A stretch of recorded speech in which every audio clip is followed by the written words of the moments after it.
Welcome back, Red Spotters! Another show here in the Red Spotlight Podcast. I'm your host, Alexis Soto, joined by David Francisco for another installment of our weekly segment series recapping the latest Disney Plus Marvel series. And this is, of course, the recap for Miss Marvel, the second episode titled Crushed. Last week, of course, we discussed the first installment, and today we're going to break down the episode.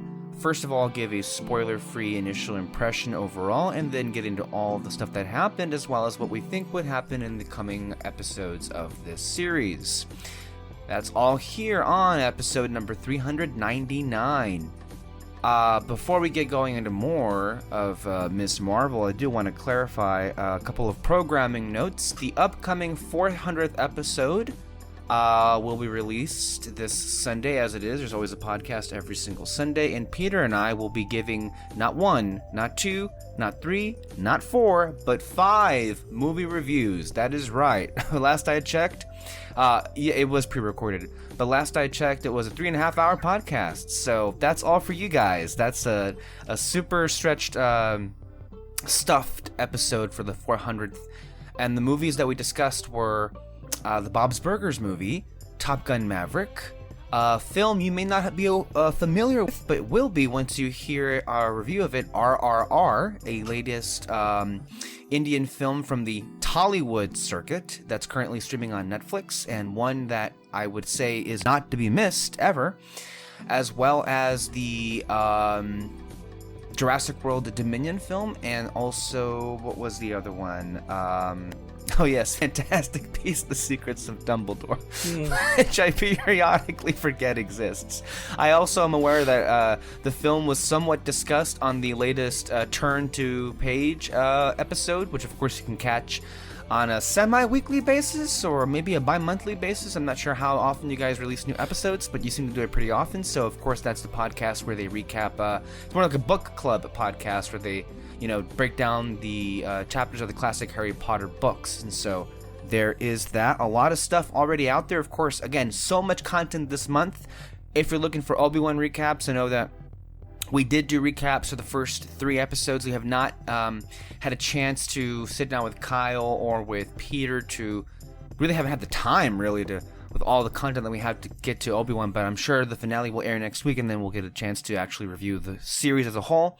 As far as Stranger Things, I believe we've had 2 separate discussions, one which was rather brief, and then the other one that was released last week with David, which was a full breakdown of the first half of this 4th season of Stranger Things. So, Jesus, so much content lately. It's incredible. I know that this on the week that Lightyear comes out in theaters, and then, of course, we'll have a review with that, and then the following week we'll have Elvis, the latest by Baz Luhrmann.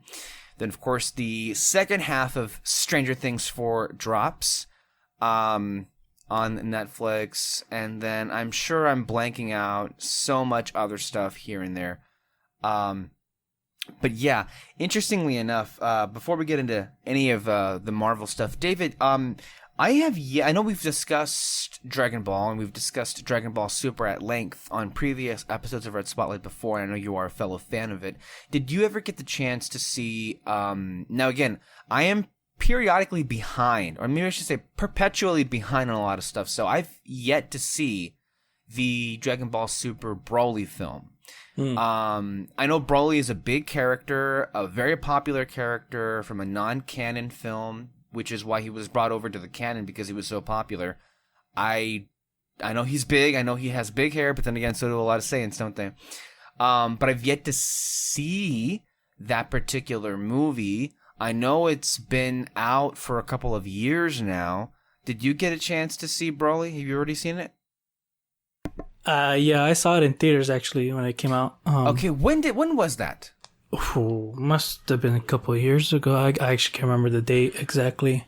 See, it's so weird. I know that Super technically had its finale in 2018, but for me it was just last year because I just saw the whole thing last year, so I'm like really behind. So I need to see that one. And then Superhero, from what I saw, was coming out August 12th or something. Do you plan to go see that in theaters? Yeah, I would like to. I haven't really kept up with the release date of it, so I'm sure if it pops up. I saw a poster for it at Cinemark, which is our local theater here in Southern California. I know David used to be here. He's now a local of the Arizona variety. But our theater is going to be playing it. It seems like it is going to be playing it. It says here August 19th, exclusively in movie theaters August 19th. And I'm kind of curious because this seems to be one of the rare stories where, I mean, I'm looking at the poster and I've seen the marketing and I have some familiarity with it. And it seems to be based on Gohan and Piccolo. And it's not a Goku Vegeta thing, which is really interesting. Mm-hmm. No, yeah, I actually like that because Gohan and Piccolo, they're always a great team up, honestly, just because they're both like the smartest people in the whole group. So I'm very curious. They're part of the universe. The Tournament of Power was really great. Mm-hmm.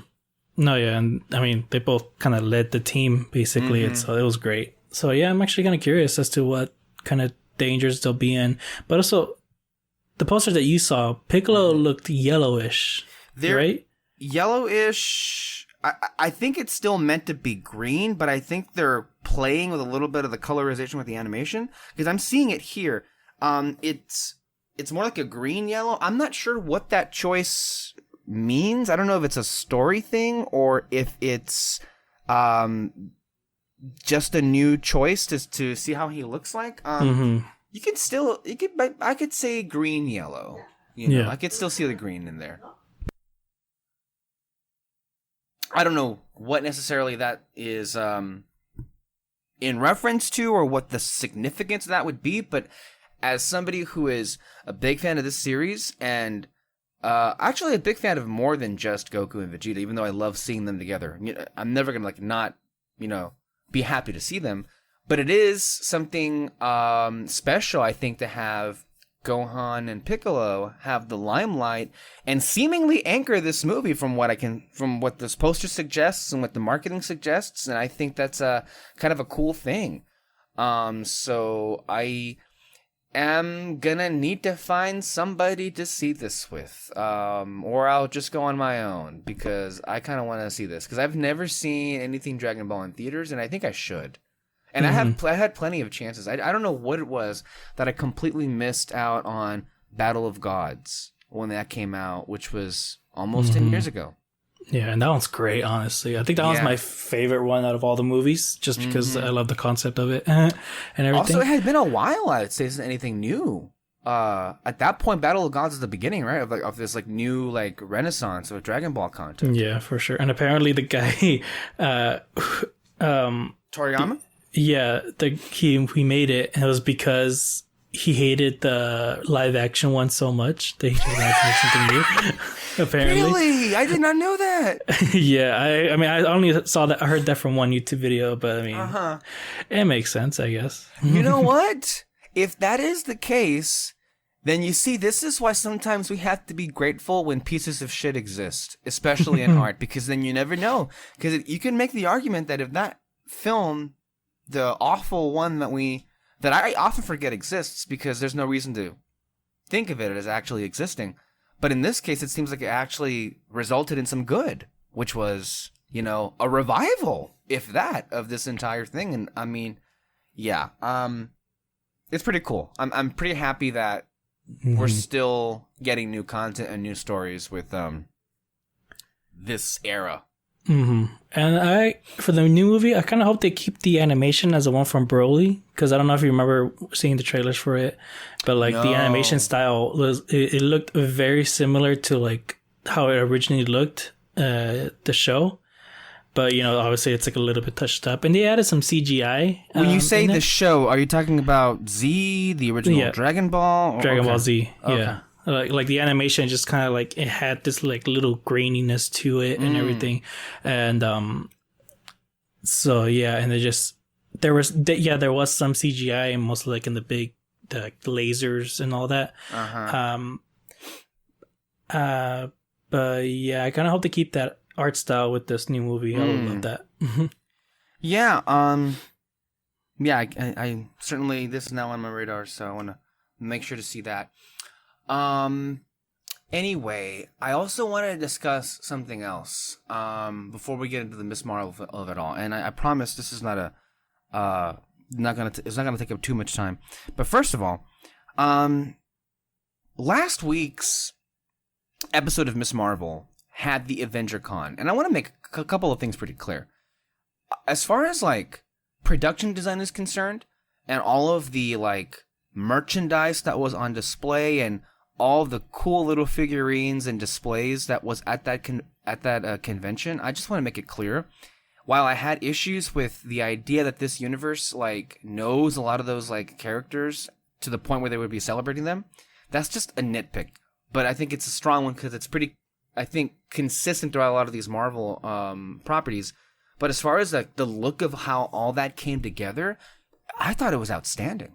It would be like it would be a con that I would want to go to, and then I didn't even realize. I guess they didn't mention it, but maybe it was clear because when you remember that when they walk into the convention, they have the song "The Star Spangled Man with a Plan" playing, which is from the first Avenger, Captain America, and I did not realize that the location for this Avenger Con, which is actually pretty clever, was supposed to be Camp Lehigh, which is the same location that that's where Captain America was made. From the first Avenger, we saw it again in Winter Soldier when we saw it get blown up in the Winter Soldier, so I guess they must have rebuilt it.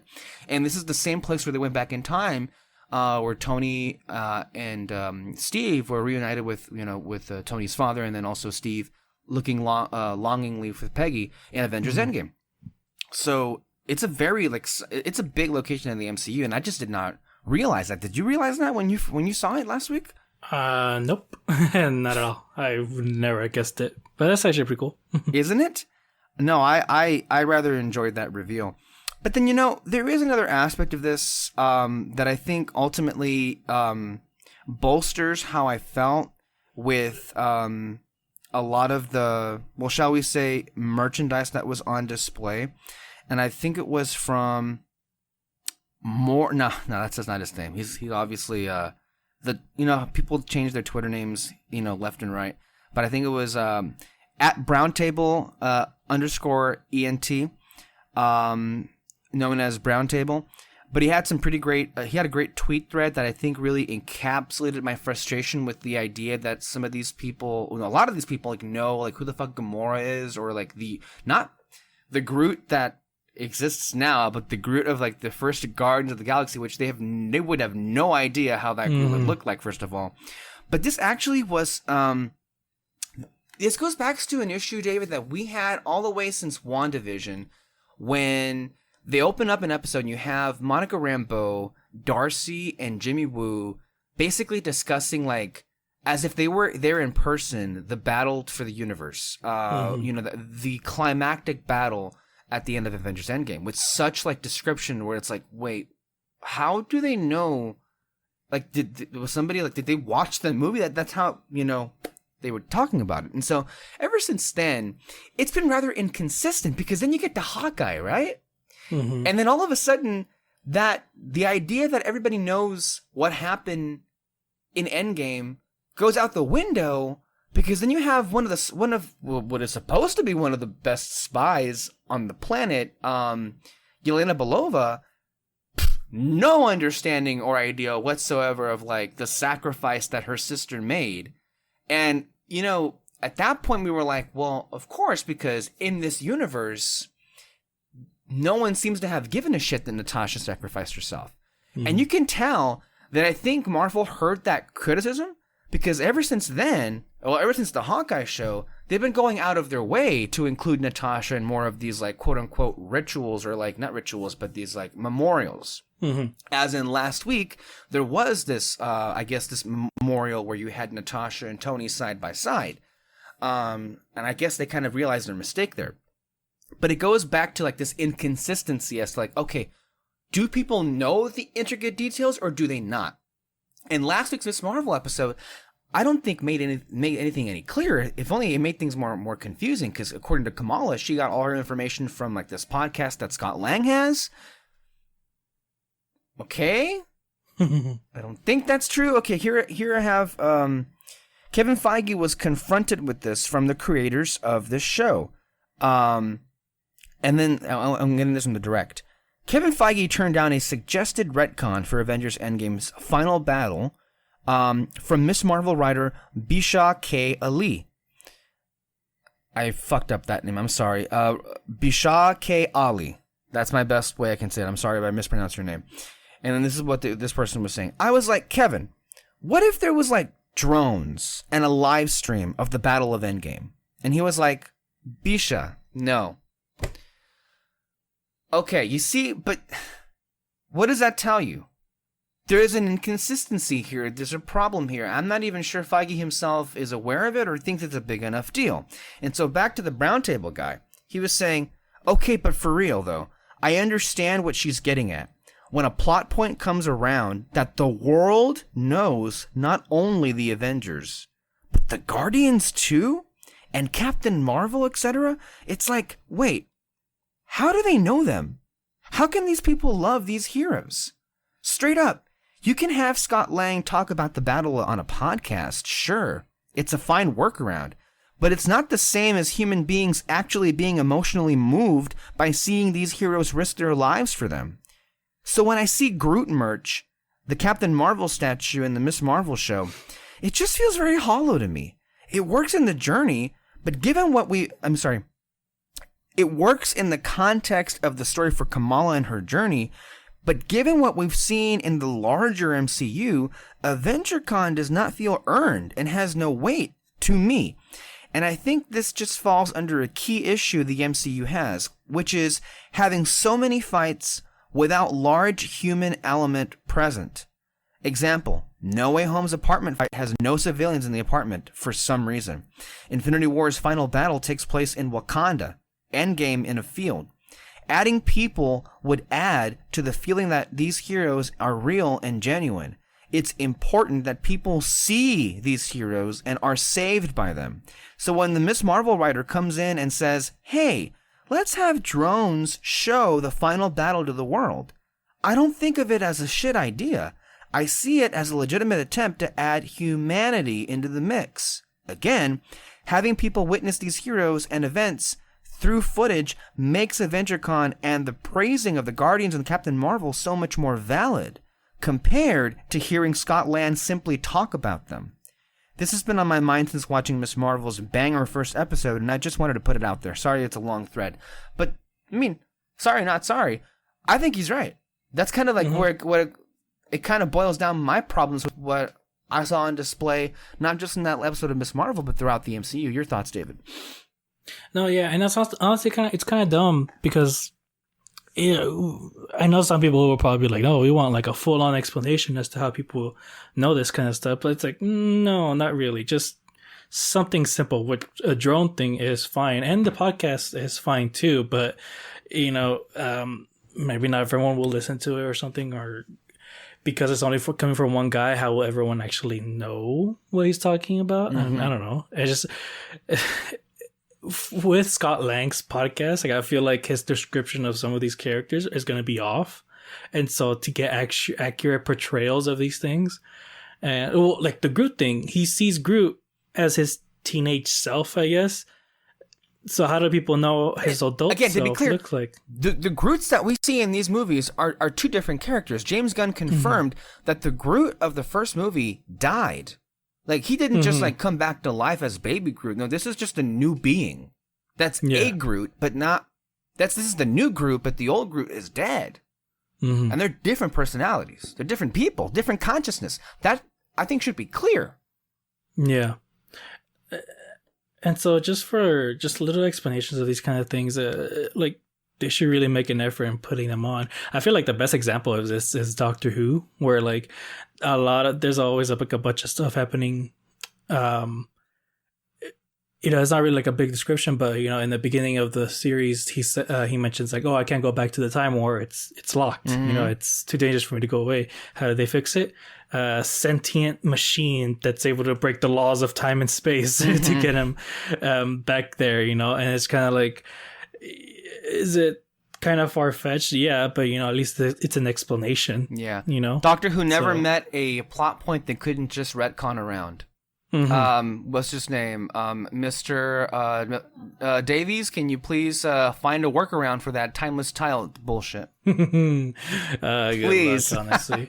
Yeah. And actually another one is how Capaldi, in Capaldi's era, the first episode, he looks at a reflection of himself and he goes, I know that face, I've seen that face. Like, how is it? And on one hand, they say that who was that lizard lady? Madame Vastra? Yeah, Vastra. In that first episode, she explains like, oh, the doctor chose an older man's face because he's no longer running away from the time war. He's like, he only did it so he can like be with you people, like be a part of your world and all that. And I love that description that like he's no longer running away. He's finally accepting like who he really was, which is like an old man looking type, wiser than anyone. But then later on, they're like, oh, wait, no, I didn't choose this face. Like the Time Lords chose it because they were sending me some kind of message or something like that, like later on. And so there's always like different things going on, and you can choose the one you want. And so they can do the same with the MCU. Like I think it's just totally fine. Not everyone's going to watch all of these stuff. So they can just make up whatever they want. No, absolutely. So, yeah, David, I'm just, it's something that I wish there was, I don't know, some people would pick up on. And it's just like, I want to be clear. I'm not harping on the idea, there are people in this MCU that are huge ultra fans of the heroes. Of course they would be. But in the examples that we just saw in this AvengerCon, it just seems highly unlikely. Like, who the fuck would these people, like, how would they know who the Guardians are, much less what they are about? Like, okay, let's just say, let's follow this train of thought. If all the information we know is from Scott Lang's podcast, oh yeah, there were these, like, this team of aliens, and they're weird, and they helped save the world, and they're kind of funny. But, like, what? Scott Lang maybe knew them for, okay, being charitable? Maybe he had an extended convo with Rocket or with Nebula since they weren't blipped, being charitable to that, and maybe he like picked up some things here and there, like what their whole like thing was about. But to have like be that hyper descriptive with all of the people who were involved there, I don't know. I think you're really stretching the bounds there. And what you were saying earlier with like, well, yeah, why not just have a fucking live stream or have somebody recorded it and like maybe somebody like, I don't know, put it on the internet, and then that's how everybody knew. Especially because, and I want to get to this next point, because I also, this was kind of odd, because, first of all, this next thing has to do with an entry, I believe, from Marvel.com, and we have to take that with the grainest of salt, maybe even just consider the idea that it was just something fun and not anything official, because as we know, what happened earlier this year, someone on the payroll went on Marvel.com on behalf of the Marvel team and had a paragraph in there that Matt Murdock from the Daredevil series was the same Matt Murdock as the one from No Way Home, and that of course was deleted that same weekend as soon as it was noticed. So we want to be very careful about that. But this has not been deleted, and this was actually pretty interesting. With apparently one of the things that people saw in the background of that first episode in the AvengerCon was there was this booth of this guy who was selling a book. Like, I was there at the battle of, I guess, Endgame or whatever they call it. I'm still not clear what they're calling it. But anyway, what was it called here? This particular person is being listed in the website or whatever as a agent of S.H.I.E.L.D. And that is odd for a couple of reasons, right? First of all, with the understanding, of course, that the audience should be aware that David and I happen to really love that show, and we are one of the few people who would like, we can, when we feel like it, like, oh yeah, sure, we can connect all of it together. It's all in the same continuity. It's on the MCU. But in actuality, the films never really treat that particular show with any kind of validity, like ever. That's never happened, right? Maybe you can make an argument here and there with like something that like allusions to something, but it wasn't the actual. There's never going to be a movie. There never has been a movie at this point that has like addressed that show, those characters, or any of the events that happened in that show. So just to be clear. But here's where it gets weird because, okay, what do you mean an agent of S.H.I.E.L.D. was there at the Battle of Endgame? Because when was the last time we saw S.H.I.E.L.D. in the movie MCU? It was the Winter Soldier, right? Because, see, this is where it gets inconsistent. So, in the Winter Soldier, it is firmly established that S.H.I.E.L.D. as an organization collapsed. And then we never came back to that. We never, in this universe of the films, right? Unless I'm mistaken, I don't think I am, David. I think I would know about this, but just to be clear, I don't think we ever saw S.H.I.E.L.D. fully back in any capacity as a full-blown organization or as a side thing. Not even a mention. I mean, well, that's not true. There have been mentions, but none of those mentions were in regard to its existing in that present time after the Winter Soldier, correct? Mm-hmm. It was just gone. And it never came back. Of course, the S.H.I.E.L.D. show, S.H.I.E.L.D. did come back on the show, but as the movies, that didn't happen. There was this one, I guess, line of dialogue that you can take it one way or the other in Age of Ultron, where Pietro is like asking, is the S.H.I.E.L.D., as the helicarriers, come out of the clouds to save the people? And then Cap says, this is what S.H.I.E.L.D. is supposed to be. Again, not really sure what that means, even though Nick Fury says in that same, I think, sequence that took it out of storage with a couple of old friends with, because you saw season 2 of Agents of S.H.I.E.L.D., Agent Coulson, Theta Protocol prepared that helicarrier for an event like this. So that's the continuity of sorts, but they don't actually say, oh, yeah, Coulson did it in Age of Ultron. It was just a couple of old friends. So that's the most we got out of it. Okay. Well, since then, the only organization closest to S.H.I.E.L.D. in the movies has been S.W.O.R.D. Well, not the movies. Well, the MCU, because you have WandaVision, because S.W.O.R.D. was a big part of WandaVision. And that, in many ways, is seen as a successor to S.H.I.E.L.D., as this next kind of organization that is more space-bound, if anything. So, Endgame takes place in the year 2023, and says, and this is a S.H.I.E.L.D. agent, it doesn't seem to make any sense that S.H.I.E.L.D. agents would be a thing when there is no organization, unless they're talking about somebody who was a former S.H.I.E.L.D. agent, which they've done that plenty of times. This is how the article goes. Apparently, it really was all hands on deck during Avengers Endgame epic Battle of Earth, with at least one agent of S.H.I.E.L.D. included. In Miss Marvel, the scenes set at AvengerCon featured marvelous amounts of Easter eggs. Kamala and Bruno took in the cosplay and merch-filled spectacle, but one fleeting image, it has since been revealed, in fact, connects S.H.I.E.L.D. to the Battle of Earth. At the 34 minutes and 15-second mark in the episode, as Kamala discovers that her frenemy Zoe Zimmer is also in attendance at AvengerCon, and in a Captain Marvel costume of her own, no less, one can sort of spy in the background a poster for a book titled I Was There. Marvel.com recently shed a lot of much-needed light on that barely perceptible Easter egg, including how it confirms that S.H.I.E.L.D., which of course was the foundation for a 7-season MCU-adjacent ABC TV series, had a small presence during the Avengers' final epic clash with Thanos, quote-unquote. If you're searching for a first-hand account of the Battle of Earth, be sure and pick up a copy of the memoir I Was There. So this may actually tie into what we were saying beforehand.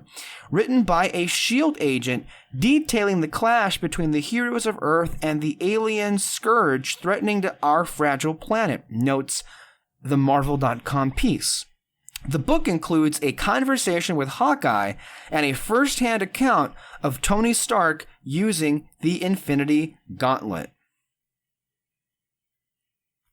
Okay. Ultimately, what does this mean? Nothing, but it's interesting. So it seems as if like one of the ways to explain how people. Okay, I guess this establishes that there are multiple sources of information for what happened in that battle. And so maybe in this way, people can piece it together. There's a whole memoir. There's even a Hawkeye interview apparently in this like Shield Agents book. Okay, sure. So first of all, how do you respond to that? And then at least I'm far more interested in, well, what are they saying? Are they saying that Shield as an organization still exists in this timeline, or what's happening there? Because apparently the idea is that he was dispatched by a higher Shield authority. So your reaction to all of that, if at all? I mean, again, it really mostly has to do with what I say like the source of the information. Because again, it goes back to the Groot thing. Like I know it's something small, but you know, how do people know how he looked like in Guardians 1 when so far everyone who's seen him, they've only seen him as his teenage self. And so it just I guess they're trying to fill in the holes. Yeah, I mean, again, I mean, I like these reasons too. It's just, again, it's very different when it's coming from someone else versus actually seeing it in the video. Yes, and then why it becomes an issue is because everyone talks about it as if they were actually there. And I mean, everybody in this world, unless you're Yelena, who's apparently an idiot that can't look up a video on the internet, literally.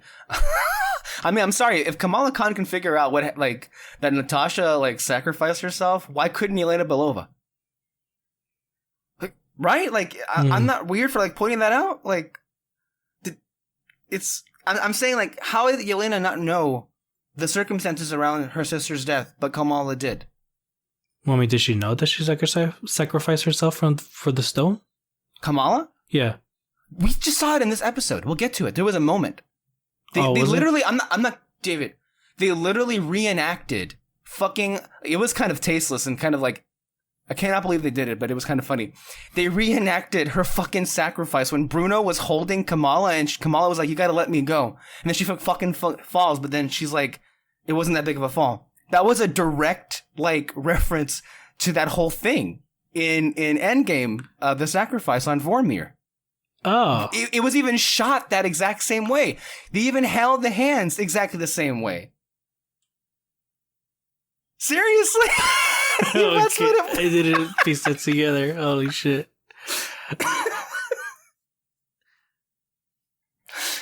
Okay. That's a choice. I mean, it's funny, but it's like, it's not a bit, I mean, yeah, but I mean, that's what, I guess that proves what I was saying, is that how did Kamala know these things, but Yelena could not? Doesn't make much sense, and that's why you kind of, these issues kind of come out of, yeah, it's all rather inconsistent. So there is that. So what do you think about the fact that there are SHIELD agents in 2023 or 2024 of the MCU timeline?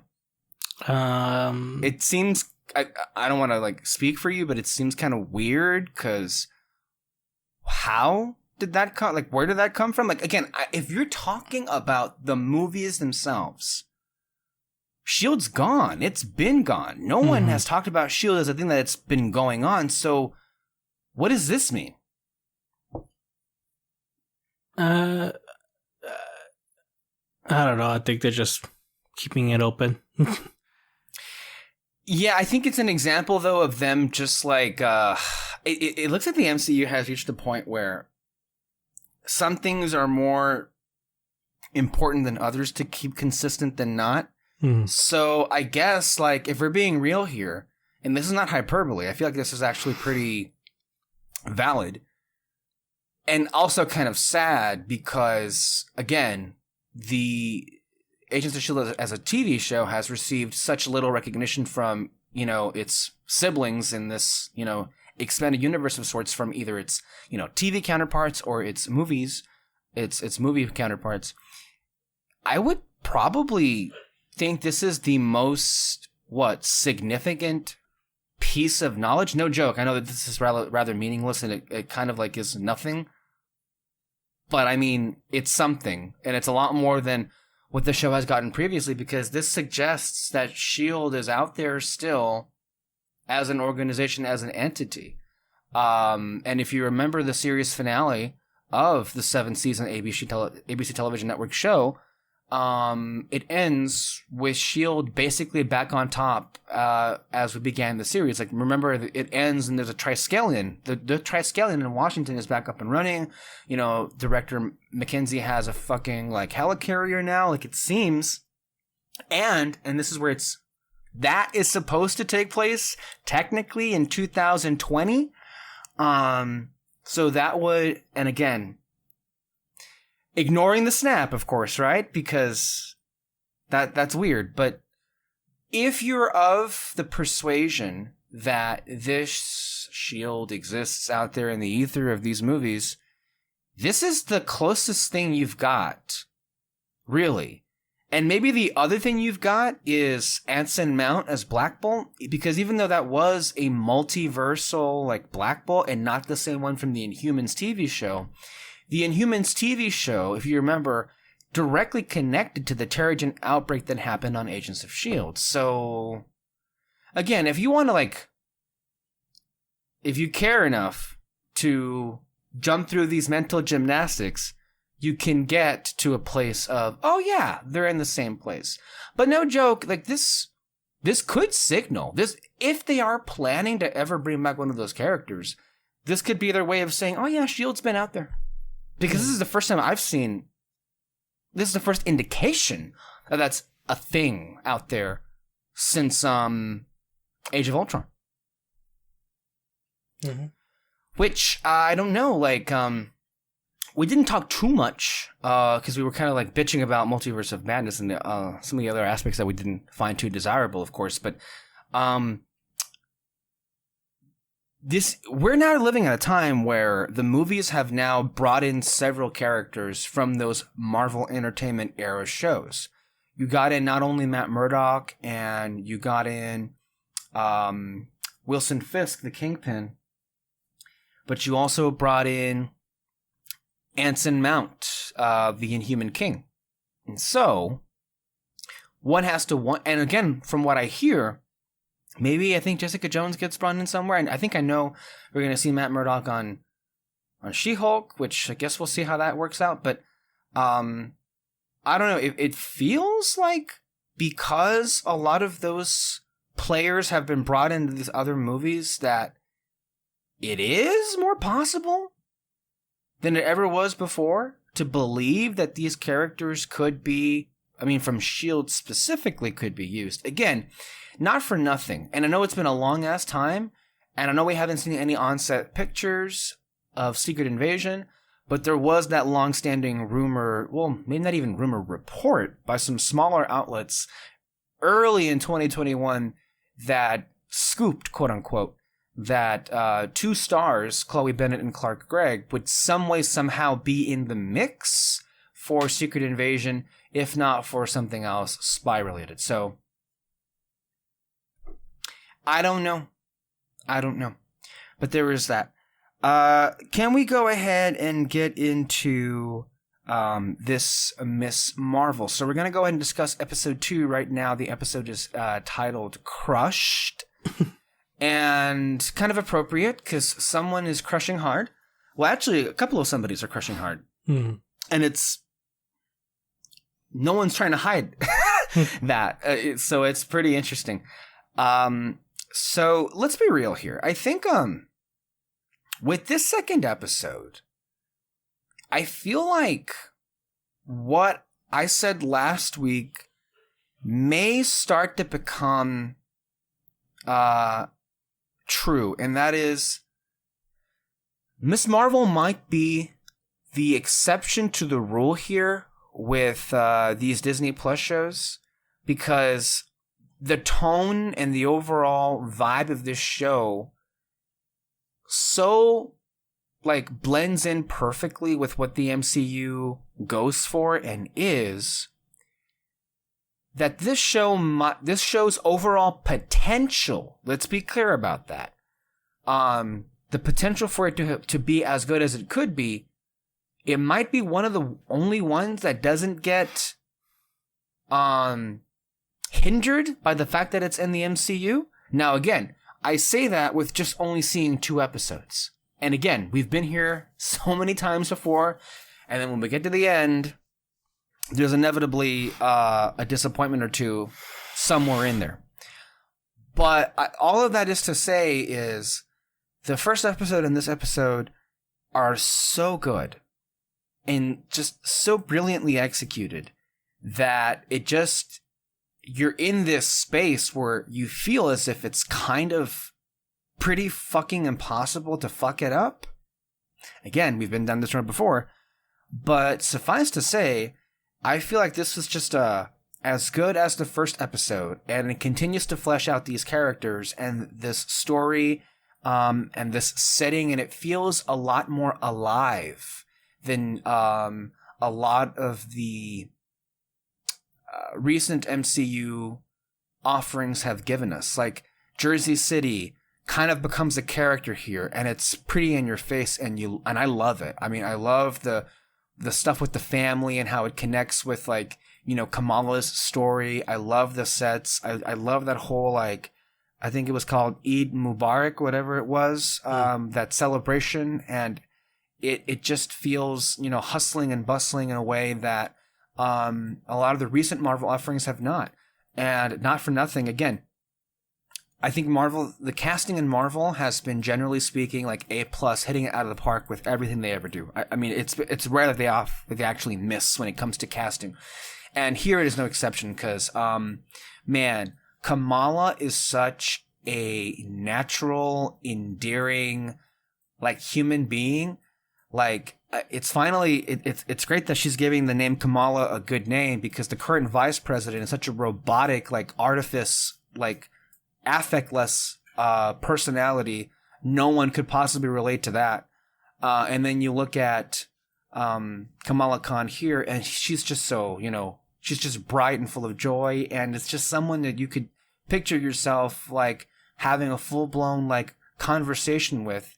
And it's honestly pretty impressive to be feeling like this positively about a character just 2 episodes in. So, I mean, it's great. And it's not just her. I mean, all the other characters come into their own, and I think just continue to reinforce that. If there's one thing I'm not sure how I feel about just yet, and it's kind of scaring me because it's one of those things that reminds me of, oh yes, here is the larger MCU sneaking its way into this wonderful little story. Kind of like how WandaVision and Sword and those people had to come into the story and also explain who they are and remind the audience of the larger MCU and blah, blah, blah, blah, blah. What are these? Are these cops? Are the FBI agents? These assholes that we saw in No Way Home that arrested Peter? Who are these people? Are they the FBI? Are they like local and like NYC cops? I think they're some kind of different organization, because they mentioned the FBI in the episode. They said, like, oh, we have to be careful about this. We know the FBI is already looking into them. Yeah. Something like that. So are they FBI then? No, I think there might be a different organization. One that specifically deals with superpower people, maybe? Okay, but why? Again, I don't... Yeah, that's... I'm really irritated at this point. Okay, just say look. SHIELD. Okay, you know, I wasn't even thinking that, but thank you for saying it, because there's also that. Yeah. Say that, and then also get the actual people from SHIELD, because they were much kinder and, like, competent people than these bumbling assholes who, let me just be real about you. I mean, about how I feel right now. Whoever this lead detective is, I don't know if he is, like, some sort of, like, fan favorite now after his, like, scenes in No Way Home, but he just seems like an unlikable dick. Like, there's nothing about his presence that I care for in the least, and when he shows up on this show, I just, like, am pissed off immediately. And, okay, sure, I don't like the character, not the actor's fine, but the character is, like, whatever. But it's also just kind of infuriating because, like, why do we need this? Why is the storyline in here? again? Like, I'm asking you legitimately, what's the point right now of this being in this show, but then also in universe? What is there now? This like agency that just rounds up like superpowered people and like locks them up now, or like what? Maybe not superpowered people, but superheroes in general. This mainly has to do with, is Shield still around? Or maybe it could be Sword too.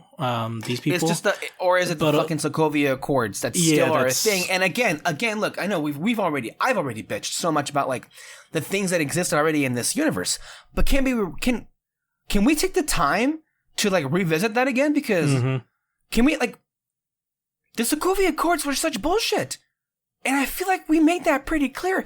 If the Sokovia Accords didn't exist, we might have had a good chance at that, to stop half of the universe from being snapped out of existence. The Sokovia Accords destroyed the Avengers. It hindered heroes from being where they needed to be to stop this menace.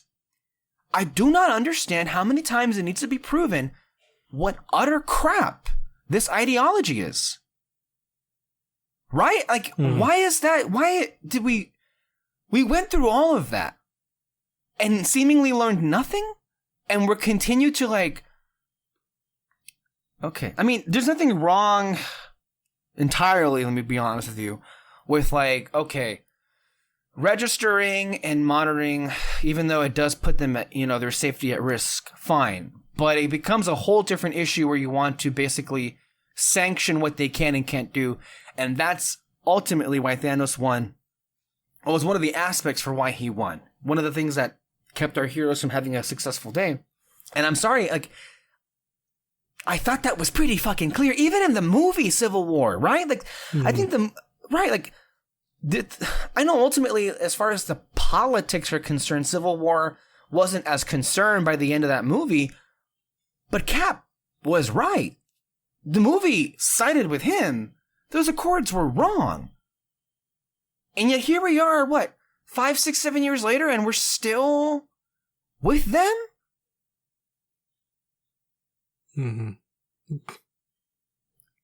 Anyway, how do you... I know I went on this tangent, but can you first address how you feel about this FBI or whatever the organization these people belong to? How do you feel about that storyline? And then get on to your overall feelings on this episode, which is otherwise pretty great episode. Those agents, actually I like the agent himself. I kind of like the way he always approached like Ned and the rest of the other people in No Way Home. I thought it was really funny, and then he did it again in this one. I just kind of like how he sort of played the good cop in this situation and got her to talk more information and all that. I just found it funny. As to what's going to happen with them, I don't know. I honestly have a feeling they're going to work together at the end, just because of that little mention of the FBI that they're already investigating them. I got a feeling that it's gonna... I got a feeling that they might work together somehow, because the FBI is looking into someone that maybe they got the wrong information about, and so Kamala is gonna like work with them to kind of like maybe prove someone's innocence, or maybe stop the person who's doing something bad there. I don't know. Right. So that's my guess. On that though, David, let's just build on that particular point, since we're already at this. Something that you just made me think about, one of your questions about last week was, there didn't seem to be a clear threat. And here we are with another episode, and there's no indication of an adversary of sorts, let alone a rival. Unless I'm wrong. Did you see anybody in here that was introduced as some kind of like adversary? Or I don't know, somebody they can come into conflict with? I don't think we're going to get like a major villain for Miss Marvel, or just someone who she has to like Which, by the way, I'm cool with. Yeah. One. No, honestly, yeah, I really did like my idea. Like, we don't really need a villain. We just need her to kind of like build herself up as a hero, and really feel like New Jersey has someone now or something, or. But at the ending of this episode, I wouldn't say this person might be the villain, but like maybe there might be something shady going on. Like literally, like the very end of the episode, we meet someone. So I don't know what's gonna happen with them, but yeah, this episode kind of made me think more that we're probably not gonna get like a big villain, someone to go toe to toe with Miss Marvel at the very end. Mm-hmm. It also made me wonder, well, since we're on this whole thing with like what these agents, with whoever they represent, I wonder perhaps, do you think, and honestly, why I'm going there is because the MCU is very predictable, right? So they like to bring in side characters from other stories, and they're usually there to serve the purpose of tying everything into this universe, right? So, for example, you had Sword, but more specifically with Sword, you had faces who you saw before. Mm-hmm. You had Jimmy Woo from Ant-Man and the Wasp, and you had Darcy from Thor and Thor the Dark World. Okay. Well, here we have two. I'm not sure if the lady was in No Way Home. I don't remember, but the guy was from No Way Home. And we do know in 2023, I believe, early at that, there is going to be a movie called The Marvels, which features Carol Danvers, Monica Rambeau, and Kamala Khan. I have to think they're here and this is here eventually to tie Kamala directly to what happens in The Marvels, where she'll team up with Carol Danvers and with Monica Rambeau. I think that's what this is here for. Which I don't need, and that's annoying because, like, if you want to, like, realistically speaking, again, we don't know where this storyline is going to go, and we don't know how it'll tie into everything else. So I know I don't have all of what this is going to be yet, so I'm just, like, throwing out guesses here. But if you wanted to connect Kamala Khan to the other Marvels, you could do that pretty easily in a post-credit scene in the last episode. Like, that's all you need. You don't gotta, like, interweave a whole ass storyline in the middle of this series like they did with WandaVision for that purpose. And then even with WandaVision, they still had a post-credit scene that, honestly, I'm not even sure what it was teasing. Was it teasing Secret Invasion? Was it teasing the Marvels? I have no fucking clue. Because is Monica Rambeau even in Secret Invasion? Not that I know of. So, yeah. That's evidence of something that's persistently annoyed me throughout. And I'm grateful that shows like Moon Knight didn't have anything like that. And so, the jury is out on what this is, but this is an area of concern already. But again, not knowing where it's going to go. So, there is that. Okay, David. Now, since we've discussed that, your overall feelings on this episode. It was nice. It just this really did solidify though how great the actress playing Miss Marvel is. She was really funny in this episode, and I love the way her confidence built up because of what happened in the last episode. But yeah, it was just really more of the family dynamic. We got more of her community this time. The first episode was about her family. This one though has to do with her community. And we get like a little training montage to build up her power. So that's cool. I hope we get more as we go along. How are you liking with how the powers are looking like? Yeah. From a VFX standpoint. VFX. Yeah. I mean, they looked fine, I think. I think the only part that I kind of was like, oh, that's kind of weird was CGI of her, Miss Marvel, the way she would jump around. I was just kind of like, okay, that's probably not her.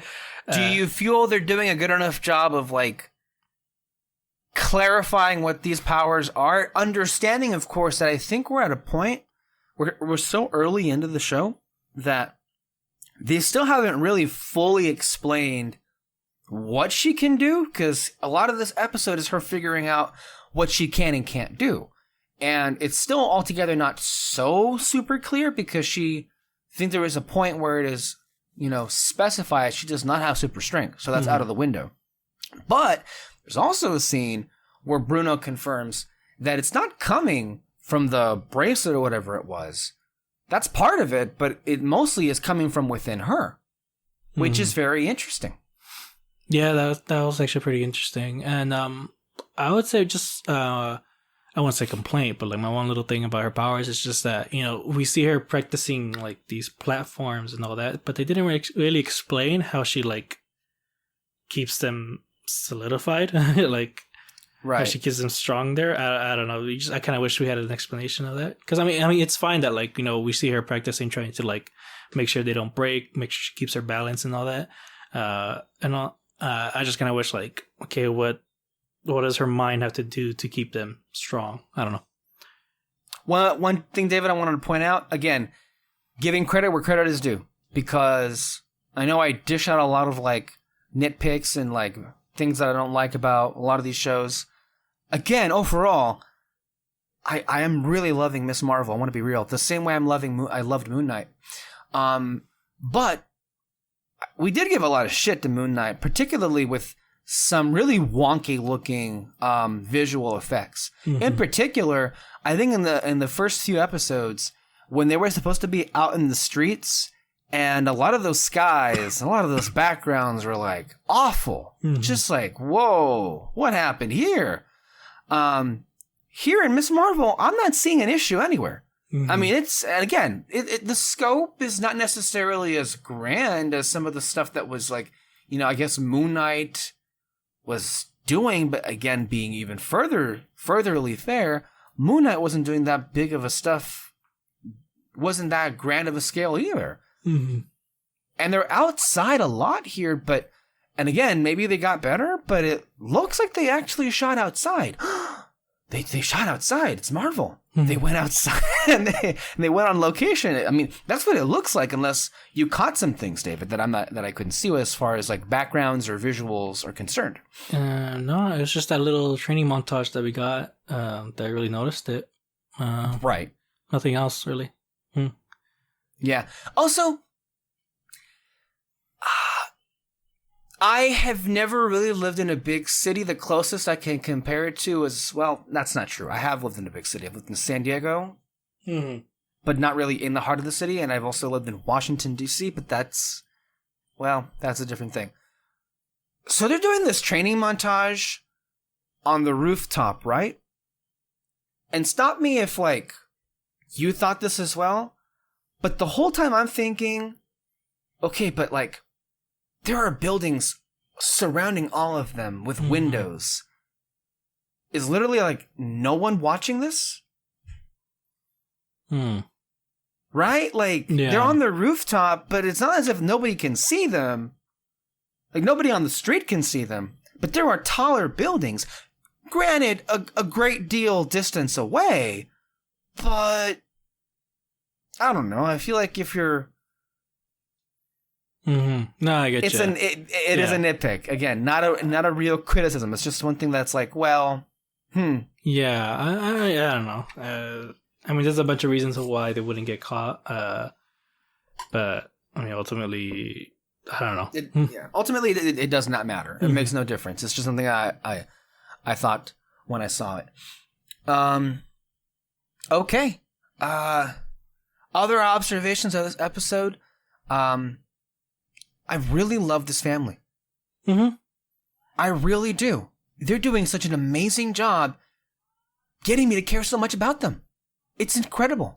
Yeah. The mom, the dad, even the brother, it's like their conversations at the dinner table are so hilarious, but they're also quite dramatic as well. Like that whole thing with partition is not something that I'm used to Marvel addressing, because partition is a huge historical event for Pakistani and Indian people. It broke up the country based on religion. It happened in the 1940s. Very few stories in the West have really addressed it. I know in our history classes, they never taught that part of history. And I think you and I, David, have a previous exposure to this. And I'm going to be real with you. I think one of the only way I know of partition and what that was in the nation of India was through TV shows, namely The Crown and Doctor Who. Literally, I think my introduction, the tape is on the history in the library's records of this podcast years ago. I think it was 2018 when Doctor Who aired Demons of the Punjab. It was, I think, the 5th or 6th episode of the rather lackluster 11th season. But I think it was the best episode of that season, easily. Yeah. And it was also rather interesting because it played like a classic historical Doctor Who episode, but it was rather informative because this was a part of history I had no idea of, like, at all. And then there's also, it's in the background, but on The Crown, Matt Smith plays Prince Philip, and his uncle, I believe, what did they call his uncle? I forgot what it was. But later on in the series, he's played by Charles Dance. I do not recall who plays him in the first 2 seasons. But remember, there was a whole plot line, I think, in the first season, where some people were pissed off that Elizabeth was marrying a Mountbatten because Philip's uncle, for a lot of reasons, like Philip's own personal family had connections to Nazi Germany. That was one thing. But then a lot of the British elites were upset with Lord Mountbatten, his uncle, because he was known as the man that gave away India. What began partition in the first place because the English Empire had India in their control, and then they basically pulled out, allowed them to become independent, but also not really, because that kind of, ended up being divided off on whether or not you were Hindu or Muslim. And then there was, Pakistan, which is mainly Muslim and mainly the heritage of this family, Kamala's family, Pakistani. Mm-hmm. And then you have Bangladesh and then the rest of India. So it is a complicated and obviously very sensitive piece of history. And I, for one, am not used to anything in the MCU taking this much time to address it. And it seems like it's not going to be a one-off thing, because they do use that to establish a bit of a rather dramatic history with not just Kamala's own mother, but it seems like Kamala's grandmother, Aisha, I believe is what the name that they used here. And I think, at least my thinking is, that's going to tie in directly to this bracelet that Kamala has, and then wherever her powers come from. And it's also going to be used to further divide and maybe eventually unite Kamala and her own mother. That's where I'm seeing this thing going. But seeing characters who have personal histories or their lineage have a connection with this, big historical set piece, sit down and discuss it. That was a great sequence. And again, not something we're used to on that. Mm-hmm. Your thoughts on that particular moment or that? No, I mean, it was nice, and I actually forgot about that Doctor Who episode until you just mentioned what it was. Well, exactly. Because it's season 11, you'd rather forget it exists. No, but you're right though. That was actually one of the best episodes. It was interesting to hear about that and all that. Yeah, I mean, this is one thing that I'm glad about this show, this character in particular, just because we're gonna get into stuff that we just have absolutely no idea. But I know for sure I have absolutely no idea about this culture, and no. So I really hope we get more of it, and see how maybe just that history of itself, or whatever her culture, not whatever, but her culture shapes her. Exactly. And there was a moment that I saw resonate quite deeply all throughout Twitter. And this was a moment with Kamala's friend Nakia, who has a big thing that I guess her overall storyline for this series was introduced here, what she's going to do. But with, there was this wonderful scene in the bathroom where, Nakia basically, points to her hijab, which, again, I am not one in any way, shape, or form to speak to what that represents, the history of that, and one's own personal decision to wear that, because I'm not of that faith, ethnicity, culture, and I can't speak to it. But what I can easily detect is, she's been through some stuff, and she made a decision to wear that as not something that was obligated to her because of her faith, but because of her identity. And that was, again, just moments of power that you don't necessarily come to expect from something like this. And it really does help to build out not just, again, like the history of their culture, but then also the direction it's going and this new generation and where they may take it into. Honestly, it's quite fascinating. So yeah, I guess we can go ahead and just start breaking down the episode, and then we can get on to the other stuff that we noticed. So David, if you want to go ahead, and I think this week I didn't even mention the, I think it was Kamran, or the new boy toy that comes in here out of nowhere. We'll get to him, but that's a big part of this episode. So where do we start off this week, David? I think the first part is just her going to school. In the first episode, we just see her walk. In the first episode, we see her walking around, and it's always like, oh my gosh, she's like dodging everyone. She's kind of being awkward. She doesn't talk to anyone. But in this one, we start right away, and again, she has this newfound confidence because she's like, I got powers now. Like, I'm gonna be a badass dude, and but she's, she's like doing like these finger guns towards everyone. That one's kind of like, the fuck is wrong with her, and everything. And it's just funny, like thinking I didn't expect this sequence at all, and it was funny when it started and all that. Which then she does bump into Kamran at first.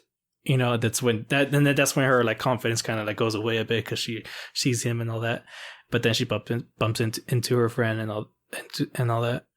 Well, I mean, her confidence goes away because she's distracted a little bit by, like, I think she's it's one of those things where you bump into a person and you kind of are just, you don't know what to say because you're just so, oh my God, look at you. That's basically a kind of like trance that she was in, which I guess looking back on was more intentional than accidental. At least the bumping into, shall we say. But you're right. Then Nakia and Bruno come into the picture. And if I'm not mistaken, Zoe also comes into the picture, and she's basically just like, oh my God, I was like with a superhero, and like I'm so popular now, and oh my God, look at these followers, and I'm like influencer, social media famous, and like give me attention. I'm gonna sit down at this lunch table and like basically hold court here while like I'm surrounded by all you people who clearly have nothing better to do than listen to me and my story. That's basically what happens. Not finding her to be very likable. I'm just saying that right now. She's kind of she's not a bad person. She's just kind of an airhead. Yeah, she's just showing off and everything, even though it was like taking credit for, like, I guess just being at a place, even though like she wasn't the person that had the powers or did anything. And then, of course, she stupidly bragged so much that she got picked up by the damn agents and was interrogated. So I guess good job, Zoe. Yeah. I also like that little part though when they were at lunch and Nakia, I can't remember her exact lines, but she was just like, she's showing off that she met this like what is it? Oh no! I think it was discount. No, budget Captain Marvel. She said Budget Captain Marvel. Yeah. And Kamala was just like, "Thank you," and they're like, "What?" No, it's a great like double entendre in a way, because like Nakia clearly meant that as an insult, like budget Captain Marvel, and then like Kamala took it as a compliment. It's like, "Thank you." And then like Nakia was like, "What the fuck?" And then Bruno was like, "No, thank you for pointing it out," or something like that, right? It's the great moment of comedy right there. Loved it. Yeah, that's funny. We should also mention the comedy's on point in the show. Oh yeah, like seriously. Like I said, this solidified that I really do like this actress playing Kamala. Just to be clear, that we know her name, Iman. Iman. Her name is Iman Vellani. So yeah. Yeah, so they're just having lunch and everything, and I think Kamala and Bruno they go somewhere else. They go somewhere in the school to just kind of like look at her powers. She wants to show it off and everything, and she had trouble controlling it. Oh, did she like expands her hand and it starts getting heavier and heavier, which is kind of an interesting thing. Oh yeah, she knocks some shit over, doesn't she? She knocks some stuff over. She's like, "Saved your life." It's like, yeah, even though you nearly killed me, but cool. But yeah, they decide to train, and then this is where you get the training montage, basically. And so far, they're just building platforms, just trying to get that out of the way. And she gets the idea of a video game, right? Like, it's a hop levels or something. Yeah. I can't remember how the training started. Like, I just noticed she was just kind of like powering it up and all that. Right. Kind of analyzing it. And then, yeah, Bruno's playing a video game where he's jumping through platforms. And so that's what they worked on first. And then... Oh, a couple of things I know that we missed, though. Back in that lunch scene, Kamran walks in. And then Zoe, who... Again, I mean, it's pretty obvious, like, young, attractive guy. And she's like, "Oh, who are you? You should come to my party." Of course, right? Yeah. And at that same point, she invites, I guess, it's an open invitation. Like, I think she makes it pretty clear anybody can come. And that's where I think Zoe or Kamala was like, "Yeah, we should go." Oh, yeah, yeah, Zoe and Kamala were like, "We're not going to that party." But then she invites Kamran, and then Kamala goes, "We should go to the party." And Nakia is smiling, laughing at her because she's like, "Of course you want to go." Yeah. So after the training, I think they go to the party, right? No, she gets home and she has a little talk with her mom, basically apologizing for what happened the episode before and all that. She's just like, "Just want you to be safe. You know, that your safety is like my number one priority and all that." Then she tells her if she can go to the party. She says like Bruno and Nakia are going, so like he'll be fine. She's just like, "All right, I guess." And so that was also just nice to see that. I know that we left things off rather not in the best place with like clearly how hurt her family was, with like her initial rejection, and also how much more upset her mom was when she found out that she came back, late in the night. But it was nice to see them kind of reconcile a little bit, like, make amends and her apologize for it. And yeah, again, I love it. I love that she's not like super duper strict and a hard ass, Like she can be, but she's not that all the time, and I appreciate that little bit of nuance. Yeah. Because that kind of character, if she was like a hard ass the entire time, she would kind of grate on people. Like, a little bit annoying if that was the case, but it's not here, so it was nice to see. Now, what's next? So they head off to the party. They meet up with some people and all that, and there was just this little moment where someone's like, "Hey, have a drink," and she's like, "Is there alcohol?" No. She takes a drink. There was alcohol. And I was just like, "The fuck, dude?" And she starts freaking out a little bit. She's like, "Am I drunk?" And it's like, you took a sip. Also, she should have known. Like, did she? I mean, look, you know what kind of party you're at. I mean, look at the people who were there. Like, what do you think they're drinking? Apple juice? Honestly, please. Yeah, I agree. Yeah. Don't be that dumb. Come on, don't be that fucking dumb. Somebody hands you a drink, don't drink it. If you don't know the person, don't drink it. Just dump it out somewhere. Get your own drink. Yeah. Just be real about that. Mm-hmm.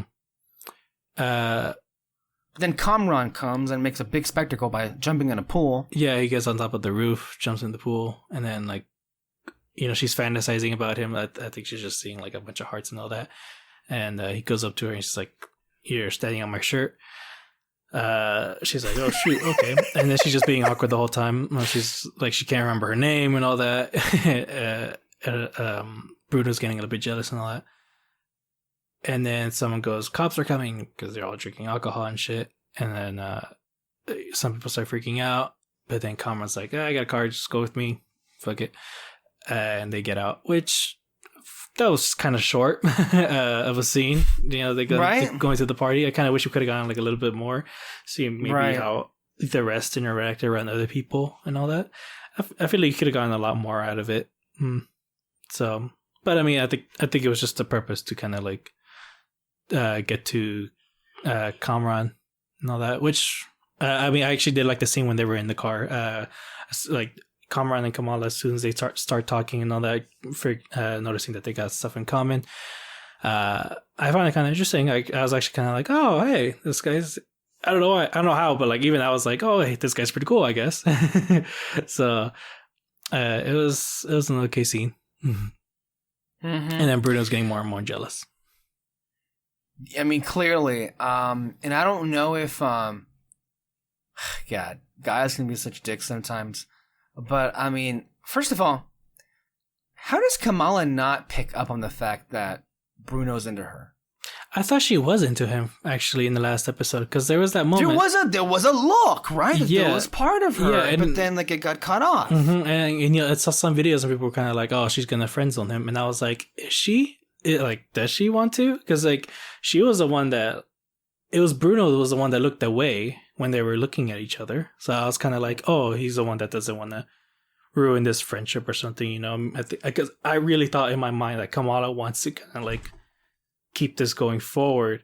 But it's Bruno, though, that's the one that doesn't want to like ruin the friendship. So I don't know. So I found that kind of weird that like he was getting super jealous about it. And Kamala was hitting on this new guy and all that. So, I don't know.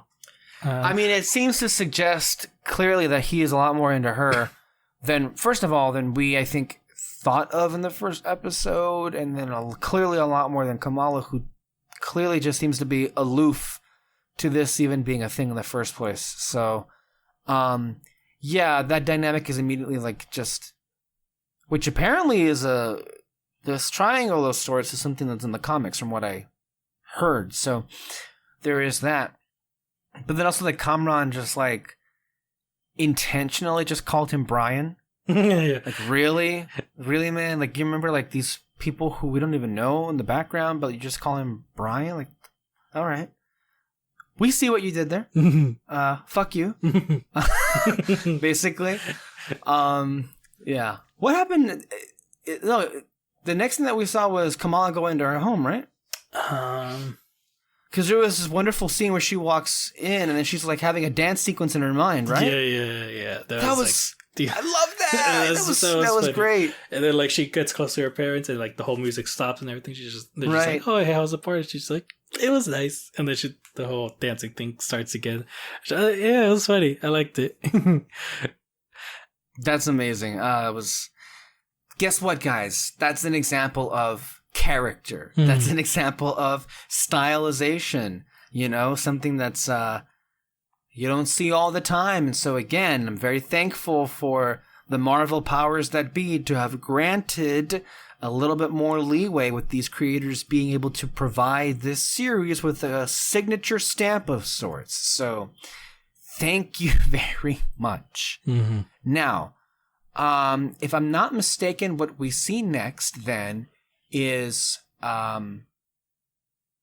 school happens. Yeah. So that whole dancing sequence, it ends with her texting Kamran, and he says that he's like, driving lesson on Monday. She's like, yeah, sure. Then it cuts to the school, and I think it's with Bruno, Him talking to the guidance counselor. Yes. And he got into Caltech, like this program. I don't know if it was what it was exactly, like a summer program or something. I don't know. To kind of like just start off his way into that college, but it's in California, and he just started this thing with Kamala about getting her powers and all that. So it's kind of like a bad time. He wants to be there with her. I mean, I'm sure he just doesn't want to leave her, but at the same time, though, like it is kind of like a bad time because he wants to help her with these powers and hopefully be a good superhero and all that. But after that little conversation, he meets up with her outside. He wants to tell her, but she's like, no, first she invites him to that thing. I forgot what it's called. The Eid Mubarak? I can't say that. I think it's the Eid Mubarak, yeah. Yeah. The festival, whatever. The festival, yeah. Say that. She invites him to the festival. He tries to tell her about Caltech, but she's like, oh, can we talk another time? Because she has that lesson. And yeah, they drive, basically, yeah. Okay, we're all jumbled up here because I think I'm sorry. So let's just go through with this, right? So Kamran gives Kamala a driving lesson, then they go have lunch or something, and then they end up encountering Kamala's brother and his fiance, and then like they make contact and they're able to easily bamboozle their brother into thinking like he was their cousin, which is hilarious. I don't think the girlfriend was as convinced, but they're like, we got to go now. Yeah. So, and I don't think anything more is established there than Kamran saying he's very close with his mom. Mm-hmm. So we'll see where that goes, but that's an interesting element. Mm-hmm. We did skip over the whole scene in the bathroom between Nakia and Kamala, I think, because she begins to, her nose starts lighting up out of nowhere, and then other parts. So she has to go hide in the bathroom. Nakia thinks it's some kind of period-related business, and that's when she hands her a tampon or something, and then it's not what it was. And they have like a discussion in the bathroom, which also reminds me of the other scene we skipped, which is rather important, which was Nakia and Kamala going to the mosque. And we saw that whole world where they have to take a side entrance because they're girls. You know, the girls take a different entrance than the men. The conditions in which their facilities are in are far from great. And we see, of course, the degree of separation where they're basically off in the back where they can't hear or see the imam or whatever the main guy in charge is. And I found it quite humorous that in the middle of a lecture or something, the imam was like, Kamala, or not Kamala, but no talking during the lecture. And then Kamala like took the time to, I don't even recall what she said, but she had some kind of like sassy remark, and the imam kind of like took it in stride and was like, oh, Kamala, they have obviously a rapport of some sort where like he appreciates her and is kind of like treated it as like a funny thing and not as like super serious as some people in that position of power would treat it. And like, I know a lot of people in a church, not the or whatever church they belong to, would probably use a moment like that to like humiliate her or like, condemn what she was saying or how rude or disrespectful. But I was happy that that wasn't what we saw here, and that was a far more tame situation. But what was established here clearly is Nakia's decision to run for, I think, the board of the church, or the mosque, I should say, or something, I don't know. But yeah, that's a whole different thing that I myself wasn't expecting to see into. What are your thoughts on this storyline of like Nakia running for this board position? No, yeah, actually, yeah. Can't believe I actually forgot about that. I know, that's a lot. Yeah, but I'm kind of liking it. Her motivating her friend to kind of take charge, help out the other women in the mosque, kind of like make things equal between both of them, the men and the women and all that. Sounds interesting. Mm-hmm. Yeah, and then we see that come back a little bit in the Eid Mubarak, where she I mean, maybe she's a natural politician because she got to work straight away. She's got those flyers, and she's like negotiating with some of her constituency with like what she would do for them if they like put up the flyers as a show of support. Even launching Kamala and Bruno to go into all of the different cliques, which that in and of itself was fascinating. All the different like. The Insta-cliques or the Insta-click or whatever, or even the Illuminaunties, which was hilarious. That's so funny. Oh my god. But I mean, it's not that hard to piece together the dynamics of these different cliques, and that's so funny. But I thought it was so amazing and hilarious how she freaking just went to town and put Kamala's dad on the spot because his best friend is running for that same position, and she was like not taking that and was like, well, I'm kind of your daughter's best friend, and you wouldn't want to like crush our hopes and dreams, now would you? Basically, like, that's, I mean, it was pretty fucking clever. And I loved the dad's reaction was like, it's like, shit. What do I do? I don't know what to do here. It's like, so he just took the flyer. Yeah, and the guy was just like, what are you doing? Oh my god. Yeah, no, yeah, I really did love his reaction the whole time. It's just kind of like, I really don't know here. So yeah, that whole sequence, and I don't think I get much of my thoughts, but I really did like that scene between her, Kamran and Kamala in the bathroom, and her powers are kind of going crazy. I really did like that scene, just kind of like talking about embracing her culture to kind of like show who she really is to people. So yeah, it was a nice scene. So yeah, then they get to the festival, and yeah, you see all the little cliques in that place and everything. And then at one point, Kamala does talk to the Illuminaunties. And finally someone bring up the subject about her grandma, and you see all these rumors, one of them saying like, I know one of them was that she murdered someone. That's when everyone starts freaking out and all that. The other rumors, I think that she left someone or something, or I don't know. Just all these crazy things. And so, but she has no idea what's true. Connects back to a scene we also forgot about, which was the dinner scene, right? Because it's established that Kamala's mom is rather sore about like the history that they were trying to tell the brother's fiance. And while that history is unfolding, something happens to Kamala where she just kind of like faints. And she sees this like spirit or something is summoned where she can see it.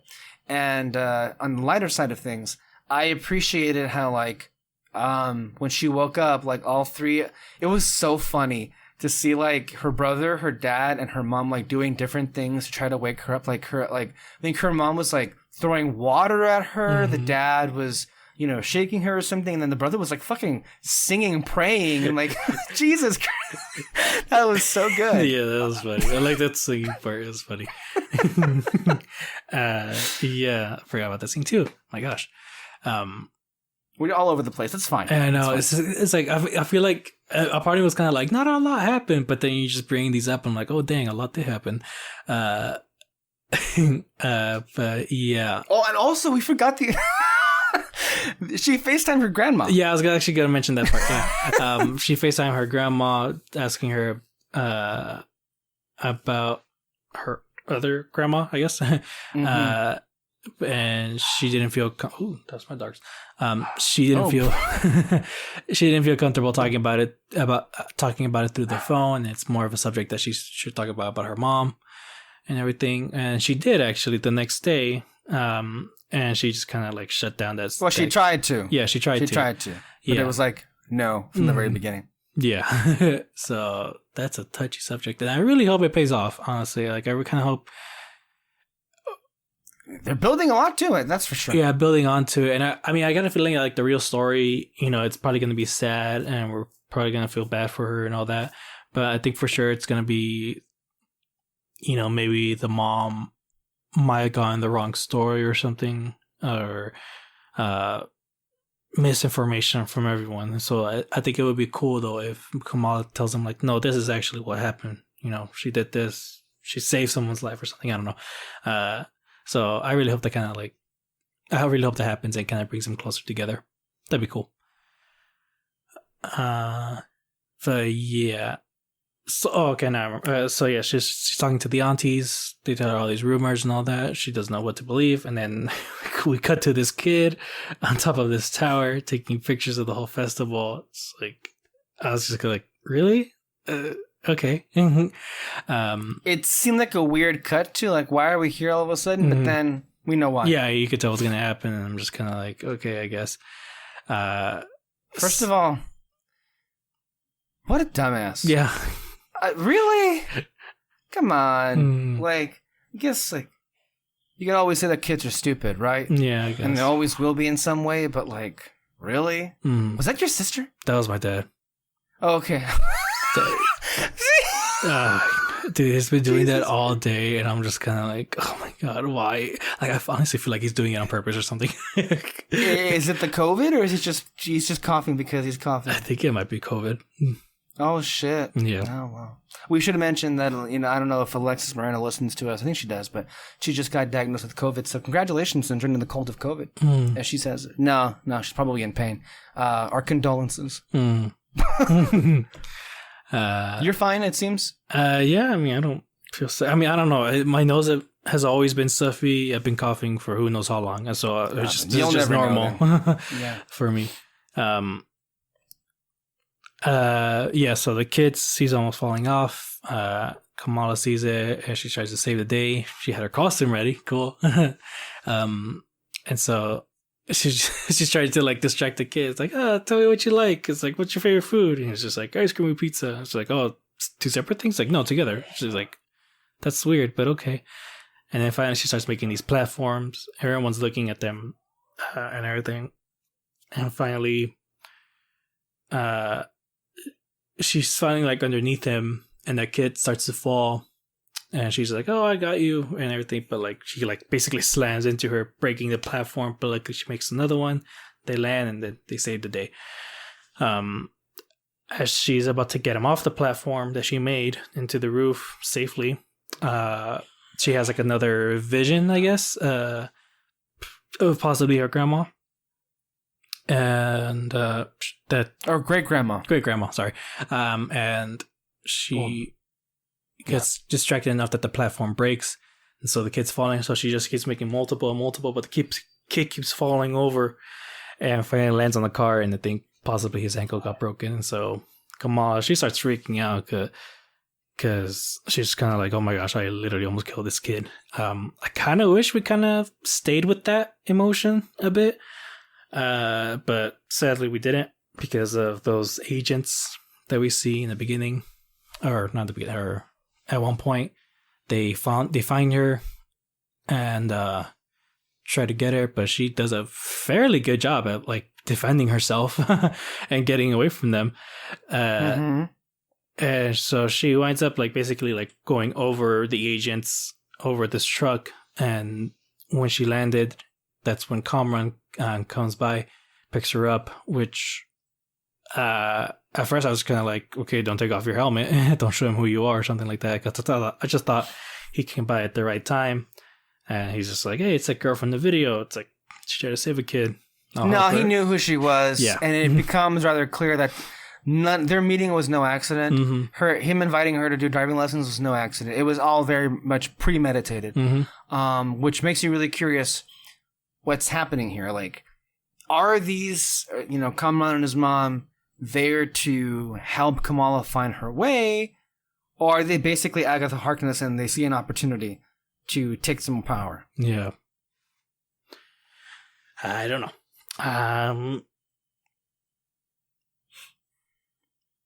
Because, like, I don't know. I didn't necessarily get a good vibe from the mom. But again, it's too early to see. Yeah, it is. To be sure one way or the other. Yeah, it is hard to like, okay, clearly they knew who she was from the beginning. Probably know about her powers from the beginning. Yeah. So I don't think it's good intentions starting off this way. So yeah. And then yeah, that's the episode. Yeah. That's a lot that we went into, but no, I thought it was great, and more evidence. I feel that we should have had more than 6 episodes. Just putting that out there right now, but again, we will see once this thing comes to its conclusion. Anyway, thank you so much for tuning in this week. Reminder that our 400th episode is next time with Peter.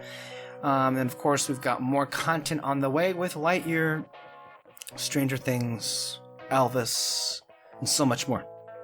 Of course, Obi-Wan, and more to come. So keep it here under our spotlight, and we will see you next time. Bye-bye. Bye.